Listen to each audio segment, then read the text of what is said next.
Hey everyone, it's Mike Schutte with Horse Racing Nation and Derby Wars, and your co-author of the 2013 Breeders' Cup Super Screener. Folks, we are just days away from the most exciting 2 days in racing. That's right, the 30th running of the Breeders' Cup event, and as horse players, we know what that means.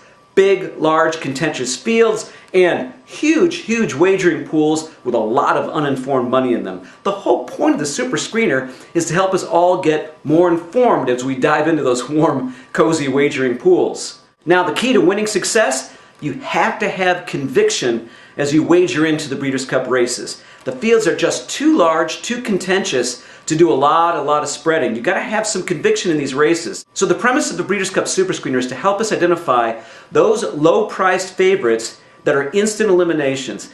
And in the last 2 years in our Stand Against videos, and I'm going to give you a couple of here today, but in the last 2 years, we've gone on record, they're still on YouTube, we've picked 9 marquee type horses: Uncle Mo, The Factor, Turbulent Descent, horses like Game On Dude. These are stand against horses. We are now batting 8 for 9. Most of these horses didn't even finish in the trifecta. In fact, the vast majority never even hit the superfecta. So this is critical when we're building our tickets and you're playing these races. Also, we want to find the value horses, those horses that are 10 to 1 or higher that have the best shot at hitting the board. And many of these races have huge numbers of 20 to 1 or more horses, and we're helping you isolate which 1 or 2 of those has the best shot to finish in the top 4. Alex Zeter and I have conducted a massive study, which we continue to do each year. This is an adaptable, flexible screening system. And what we're looking for are recurring patterns, but with very unique data. We have now well over a decade of races that we've looked at. What makes a vulnerable favorite vulnerable? What makes a long shot that hits the board a likely selection? What horse has the best chance of winning regardless of price? What are the patterns that distinguish winners from losers? Long shots that hit, favorites that don't. In all those years of races, of all those horses we examined, we look at over 40 very unique handicapping variables on every horse. And here's the amazing thing.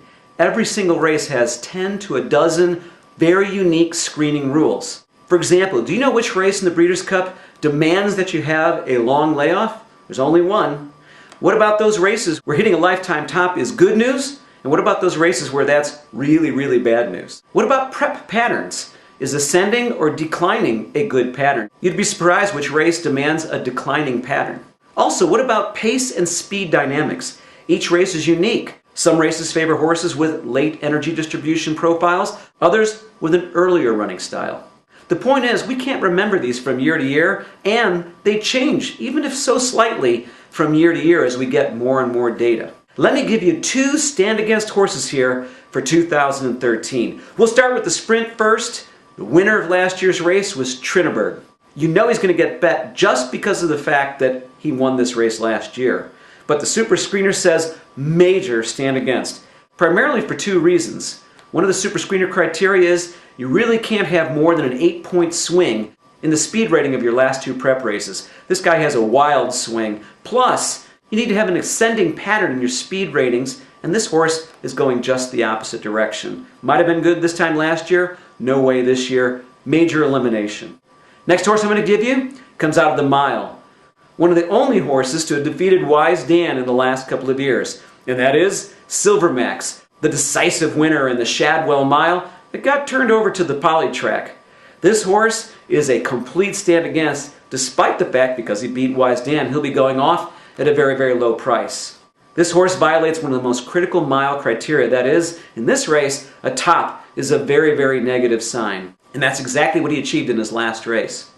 In addition, his wire-to-wire running style has not done very well in this race throughout the entire history of this race. In addition, he's had a long campaign, about 6 races I believe, without really any substantial break. That combined with a top is really super negative.